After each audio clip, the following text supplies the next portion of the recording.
Zita by Arturo B. Rotor. Torong brought him from Paumbang in a small sailboat, for the coastwise steamer did not stop at any little island of broken cliffs and coconut palms. It was also midday. They had been standing in that white glare where the tiniest pebble and floated conch had become points of light, piercing bright the municipal president, the parish priest, Don Eliodoro, who owned almost all the coconuts, the herb doctor, the village character. Their mild surprise over when he spoke in their native dialect, they looked at him more closely in his easy manner, did not deceive them. His head was uncovered, and he had a way of bringing the back of his hand to brow or mouth. They read behind that too. It was not a gesture of protection. An exile has come to Anayat, and he is so young, so young and lowly and sufficient unto himself. There was no mistaking the stamp of a strong decision on that brow, the brow of those who have to be cold and haughty. Those shoulders stooped slightly, less from the burden that they bore than from a carefully cultivated air of unconcern. No common school teacher could dress so carelessly and not appear shoddy. They had prepared a room for him in Don Eliodoro's house so that he would not have to walk far to school every morning. But he gave nothing more than a glance at the big stone building with its Spanish azotea, its arched doorways, its flagged courtyard. He chose instead Dorong's home, a shaky hut near the sea. Was the sea rough and dangerous at times? He did not mind it. Was the place from the church and the schoolhouse? The walk would do him good. Would he not feel lonely with nobody but an illiterate fisherman for a companion? He was used to living alone, and they let him do as he wanted. For the old man knew that it was not so much the nearness of the sea that he desired as its silence, so that he might tell its secrets he could not tell anyone else. They thought of nobody but him. They talked about him in the barber shop, in the cockpit, in the sari-sari store, the way he walked, the way he looked at you, his unruly hair. They dressed him in a purple and linen, in myth and mystery, put him astride a black stallion, at the wheel of a blue automobile. Mr. Ritechi? Mr. Ritechi! The name suggested the fantasy and the glitter of a place in people they never would see. He was the sign of a powerful family, a poet, an artist, a prince. That night, Don Eliodoro had a story from his daughter of his first day in the classroom. She perched wide-eyed, low voice, short of breath on the arm of his chair. He strode into the room, very tall and serious and polite. He stood in front of us and looked at us all over, and yet did not seem to see us. "Good morning, teacher," we said timidly. He bowed as if we were his equals. He asked for the fees of our names, and as he read off each one we looked at him long. When he came to my name, "Father," the most surprising thing happened. He started pronouncing it, and then he stopped as if he had forgotten something, and just stared and stared at the paper in his hand. I heard my name repeated 3 times through his half-closed lips. "Zita, Zita, Zita." "Yes, sir, I am Zita." He looked at me uncomprehendingly, inarticulate, and it seemed to me, Father, it actually seemed that he was begging me to tell him that was not my name, that I was deceiving him. He looked so miserable and sick. I felt like sinking down or running away. "Zita is not your name. It is just a pet name." "No! My father has always called me that, sir." "It can't be. Maybe it's Pasita or Luisa or—" His voice was scarcely above a whisper. Father, and all the while he looked at me begging. I shook my head determinedly. My answer must have angered him. He must have thought I was very hard-headed, For he said, 1,000 miles. Mother of mercy, it is not possible. He kept on looking at me. He was hurt perhaps that he should have such a stubborn pupil. But I am not really so, father.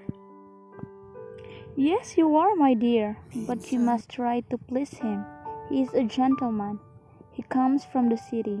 I was thinking private lessons, perhaps if he won't ask too much. Don Eliodoro had his dreams, and she was his only daughter. Torong had his own story to tell in the barber shop that night, a story as vivid each as the lone coconut palm in front of the shop that shot up straight into the darkness of that night, as vaguely stirring as the secrets that the sea whispered into the night.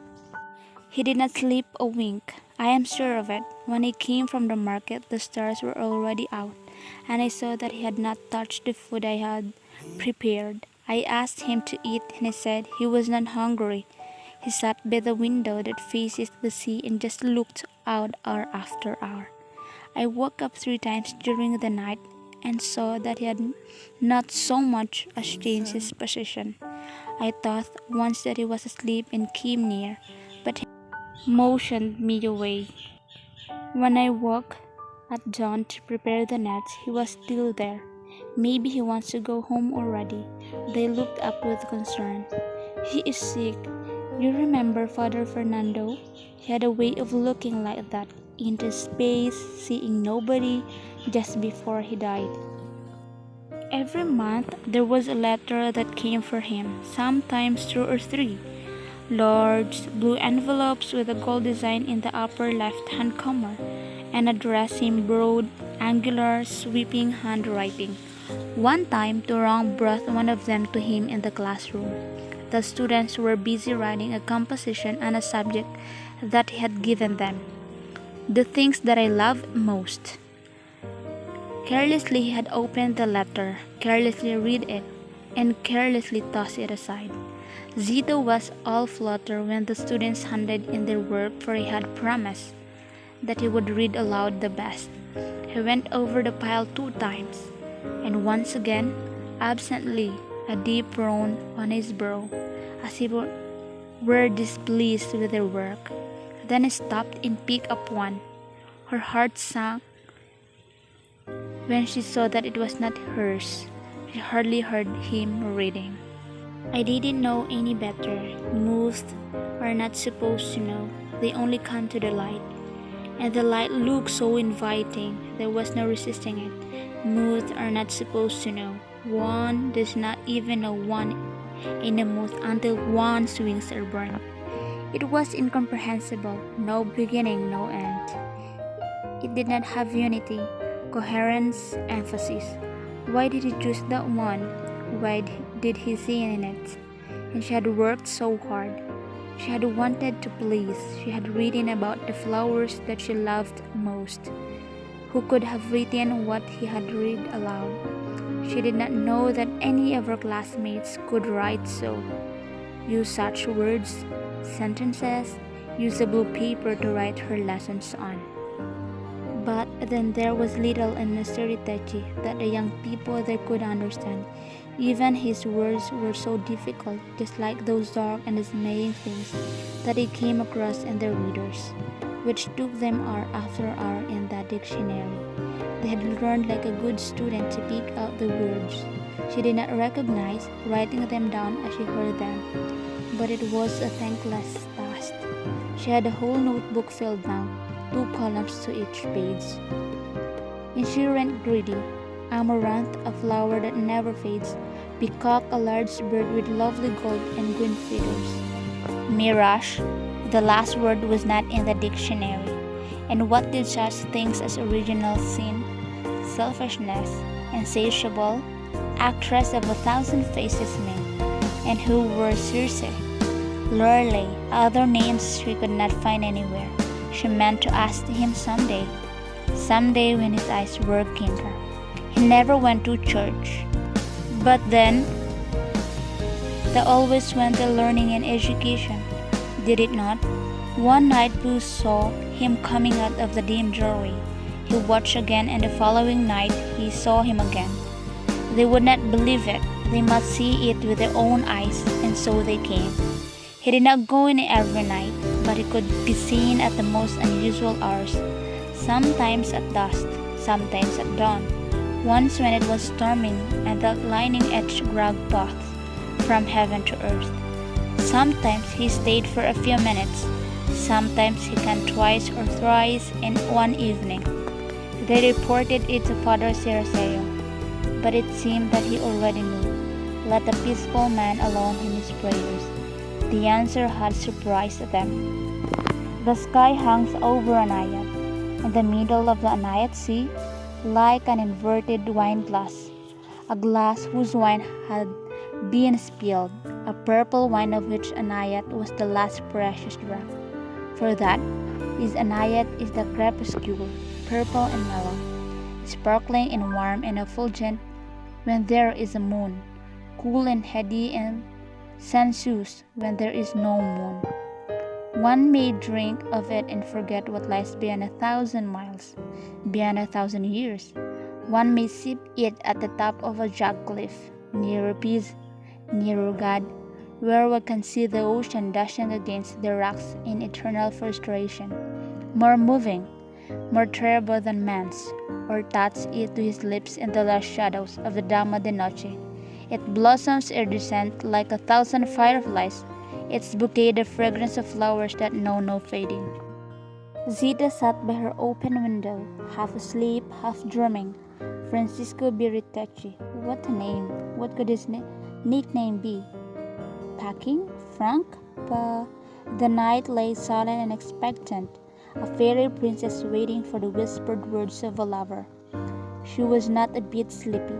Already she had counted 3 stars that had fallen to earth, one almost directly into the bush of Dama de Noche at their garden gate, where it had lighted the lamps of 1,000 fireflies. He was not so forbidding now. He spoke less frequently to himself, more frequently to her. His eyes were still unseeing, but now they rested on her. She loved to remember those moments she had coughed, him looking when he thought she did not know. The knowledge came keenly, beatingly like the sea breeze at dawn, like the prick of the rosy thorn, or, yes, like the purple liquid that her father gave the visitor during Pintakasi, which made them red and noisy. She had stolen a few drops one day because she wanted to know. 2 tastes, and the little sip had made her head whirl. Suddenly she stiffened. A shadow had emerged from the shrubs and had been lost in the other shadows. Her pulses raced. She strained forward. Was she dreaming? Who was it? A lost soul? An unvoiced thought? The shadow of a shadow? The prince from his tears with the fairy princess? What were the words that he whispered to her? They who had been young once say that only youth can make youth forget itself, that life is a riverbed, the water passes over it. Sometimes it encounters obstacles and can go on. Sometimes it flows unencumbered with a song in ever-bubbling rival. But always it goes forward. When its way is obstructed, it burrows deeply or swerves aside and leaves its impression. And whether the impress will be shallow and transient or deep and searing, only God determines. The people remember the day when he went up Don Eliodoro's house, the light of a great decision in his eyes, and finally accepted the father's request that he teach his daughter to be a lady. We are going to the city soon, after the next harvest, perhaps. I want her not to feel like a provinciana when we get there. But I remember the time when his walks by the seashore became less solitary. For now, of afternoons he would draw the full crowd of village boys from their game of leapfrog or patintero and bring them with him. And they would go home hours after sunset with the wonderful things that Mr. Ritechi had told them. Why the sea is green, the sky blue. What one who is strong and fearless might find at that exact place where the sky meets the sea. they would be flushed and happy and bright-eyed, for he could stand on his head longer than any of them, catch more crabs, send a feeble skimming of their beast of a night day farthest. Turong still remembered those ominous, terrifying nights when he had got up in cold and trembling to listen to the aching groan of the bamboo floor, as somebody in the other room restlessly paced to and fro. And his pupils still remember those mornings.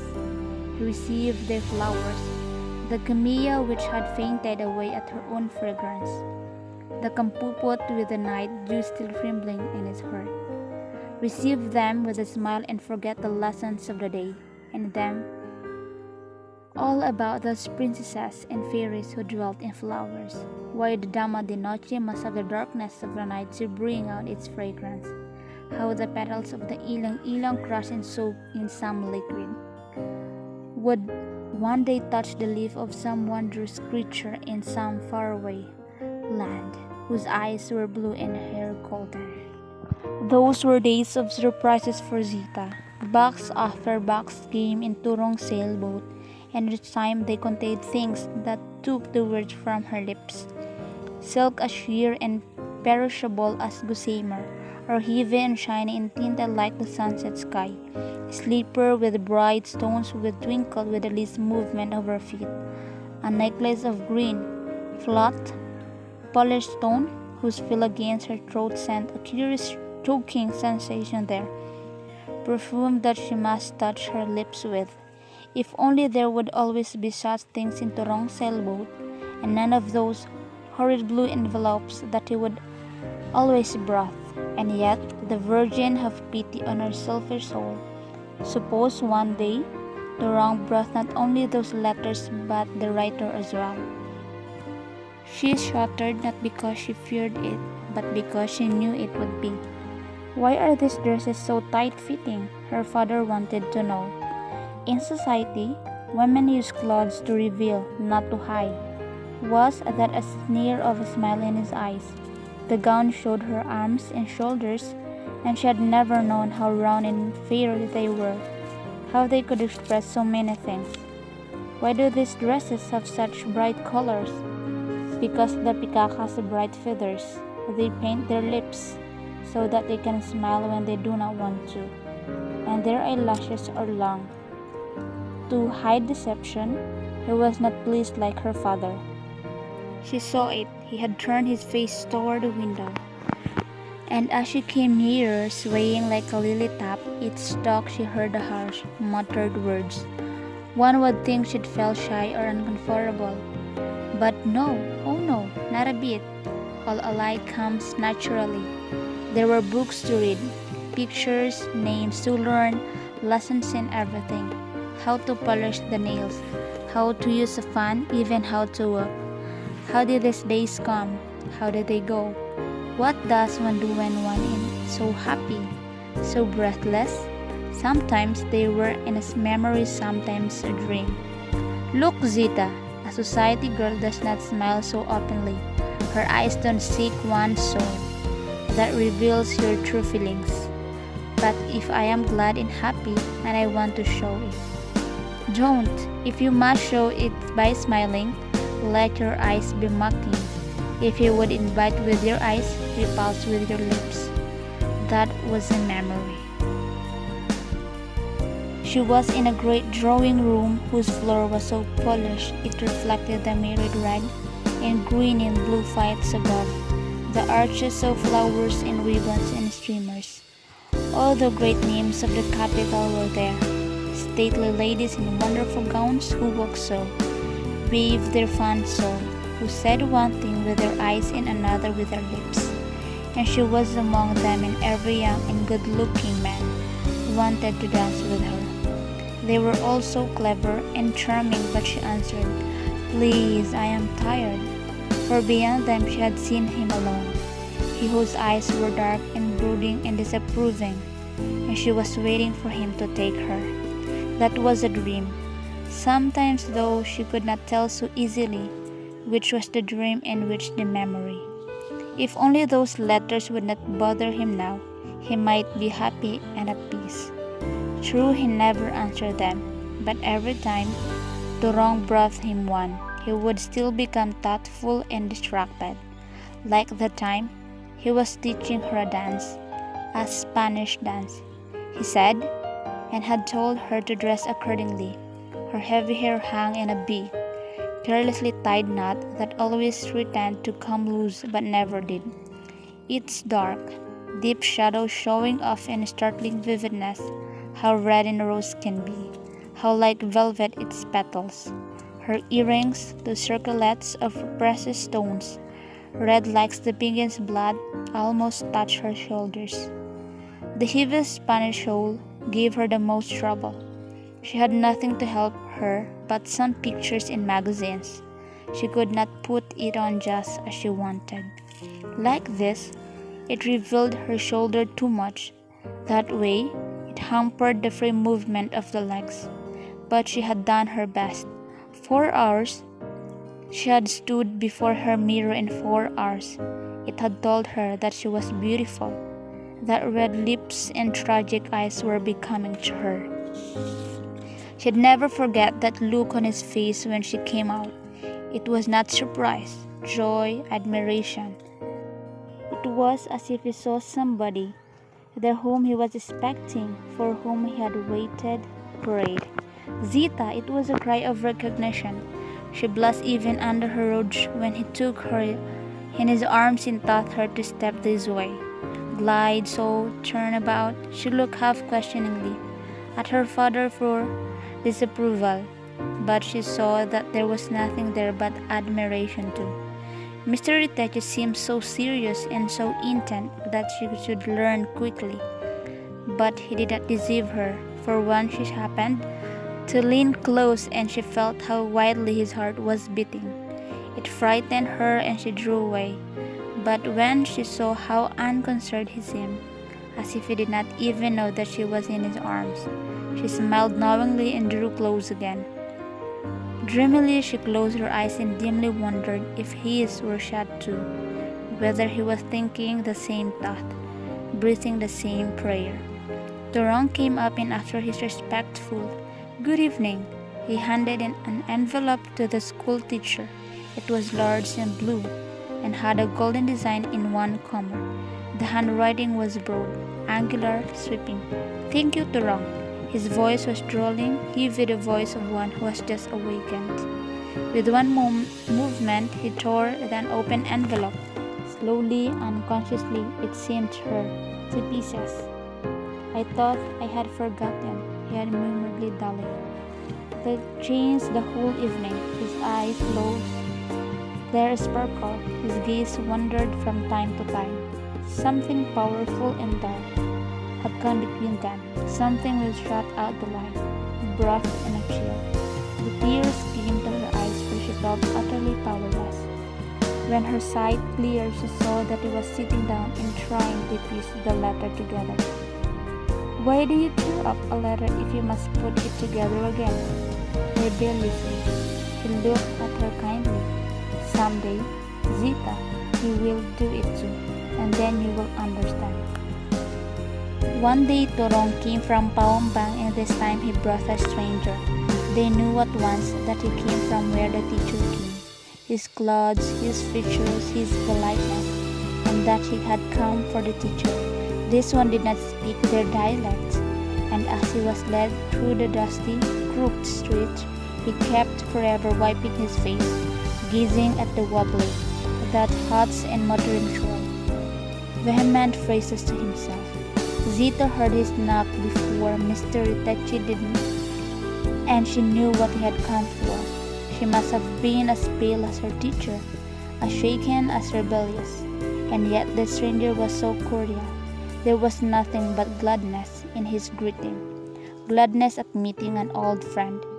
How strong he was! Even at that moment he did not forget himself, but turned to his class and dismissed them for the day. The door was thick and she did not dare lean against the jamb too much, so sometimes their voices floated away before they reached her. Again she looked at the mirror. She was too pale. She must put on more rouge. She tried to keep from counting the minutes, the seconds, from getting up and pacing, but she was getting chilly and she must do it to keep warm. The steps creaked. She bit her lips to stifle a wild cry there. The door opened. "Turong! Mr. Itachi bade me give you this. He said you would understand." In one bound she had reached the open window, but dimly, for the sun was too bright, or was her sight failing? She was a blur of white moving out to sea, then disappearing behind a point of land so that she could no longer follow it, and then, clearly against a horizon suddenly drawn out of perspective, Mr. Itachi, tall, lean, brooding, looking at her with eyes that told her somebody had hurt him. It was like that when he first came, and now he was gone. The tears came freely now. What matter? What matter? There was nobody to see and criticize her breathing. They came down in a check, and when she tried to brush them off with her hand, the color came away too from her cheeks, leaving them bloodless, cold. Sometimes they got into her mouth and they tasted bitter. Her hands worked convulsively. There was a sound of stirring paper once, twice. She became suddenly aware of what she had done when she looked at the pieces, wet and brightly stained with uneven streaks of red. Slowly, painfully, she tried to put the pieces together, but she did not so. A sob escaped deep from her breast. A great understanding had come to her.